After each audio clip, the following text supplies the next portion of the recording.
बिस्मिल्लाहिर्रहमानिर्रहीम। आबादगार दोस्तों, अॼु तव्हांखे हिकिड़ी शइ ॾेखारियां थो। ॾिसो, किचन गार्डनिंग कंदा आहियूं या पाण जेकॾहिं ड्रिप इरीगेशन ते सिस्टम हूंदो आहे, उन में असां नंढो सिस्टम जेकॾहिं लॻाए करे, हीअ पाइप आहे, हीअ ड्रम में पाइप लॻल आहे, ठीकु आहे। इहे पाइप जी सप्लाई हिन पासे थी वञे, ठीकु आहे। हिकिड़ो इहो तव्हां सम्झो जेकॾहिं 10 फुट खणी चऊं पाण, 10 फुट इन पासे थी वञे, वरी इन पाइप जी सप्लाई हीअ जेका हितां खां 10 खां 15 फुट। हाणे मां तव्हांखे ॿुधायां थो त इन ते छा लॻल आहे न। हाणे इन पाइप ते लॻल आहे, हिन में ॿिया जॉइंट्स आहिनि, हिन में ॿी सप्लाई मिलियल आहे, जंहिंमां असांजो पाणी वञे थो।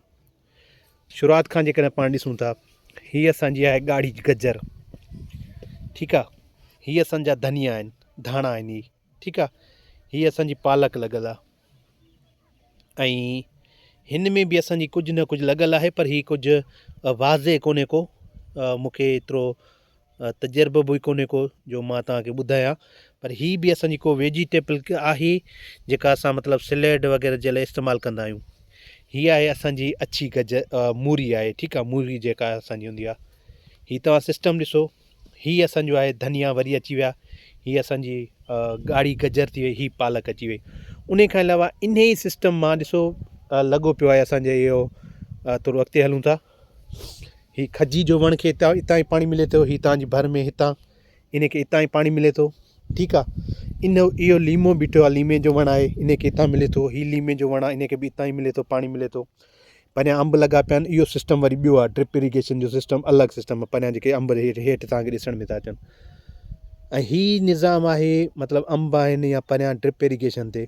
ॾिसो, नंढड़े हिकिड़े सिस्टम मां, नंढड़े हिकिड़े सेटअप मां असां पंहिंजे घर जी भाॼी या काफ़ी माण्हू आबादगार जेके या काफ़ी असांजा शहरनि में पंहिंजे ॿारनि खे इन्हनि शयुनि जो तवजो ॾियारनि पिया, इन्हनि शयुनि जी जेका आहे तरबियत ॾियनि पिया त बाबा कोशिशि करे जेको आहे पंहिंजे खाइण जे लाइ पाण शयूं ठाहियो, ठीकु आहे। हाणे हिन में असांजी एतिरी महिनत कोन्हे को। जेकॾहिं असां ॾिसूं त हीअ पाइप असांजी मिसाल 50,000 जो माना जेकॾहिं सेटअप हुजे या ₹1,00,000 जो हुजे, कामयाबु असांजो तजुर्बो हूंदो त जेकॾहिं असां साल में ₹1,00,000 जी भाॼी खाई वेंदासीं।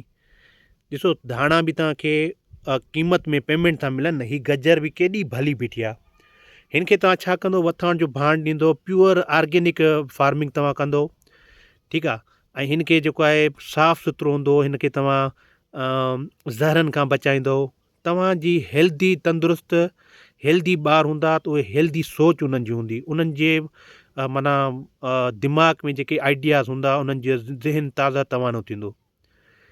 त कोशिशि कयो पंहिंजे ॿारनि खे इन तरतीब ऐं इन तरबियत में आणियो त जेको आहे इन्हनि शयुनि सां एग्रीकल्चर सां वाबस्ता हुजनि, ठीकु आहे। असां कल्ह बि हिकिड़ियूं पोस्टूं रखियूं त ॾिठासीं त माना इहा तनक़ीद कोन्हे को, पर हिकिड़ी इहा हक़ीक़त ॿुधायां। जेकॾहिं बेनज़ीर हारी कार्ड या जेकॾहिं असां मिसाल सब्सिडी प्रोग्राम जे बारे में का पोस्ट रखूं था त हज़ारनि में लाइक ऐं वीडियोज़ खे व्यूज़ मिलनि था, ठीकु आहे।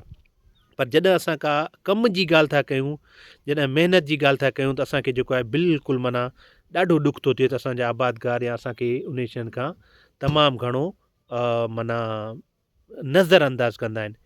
इहो असांजो नुक़सानु कोन्हे को, इहो पंहिंजी सिंध जो नुक़सानु आहे। इहो असां सभिनी जो नुक़सानु आहे। हीअ ॾिसो केॾो नंढिड़ो प्लाट आहे, हिन ते जेकॾहिं असांजो वथाण जो भाण वग़ैरह इस्तेमालु करे, हीअ तव्हां ॾिसो त लीमा केॾा सुठा पिया थियनि, अंब केॾा सुठा पिया थियनि। इन्हनि शयुनि जे करे मतिलबु पंहिंजे घर में इहे शयूं पोखींदो त इनशा अल्लाह ताला असांखे घणो फ़ाइदो थींदो। मार्केट में जेके ज़हर वारियूं शयूं आहिनि, उन्हनि खां असां बची वेंदासीं। तव्हां सभिनी जी वॾी महिरबानी। थैंक्यू।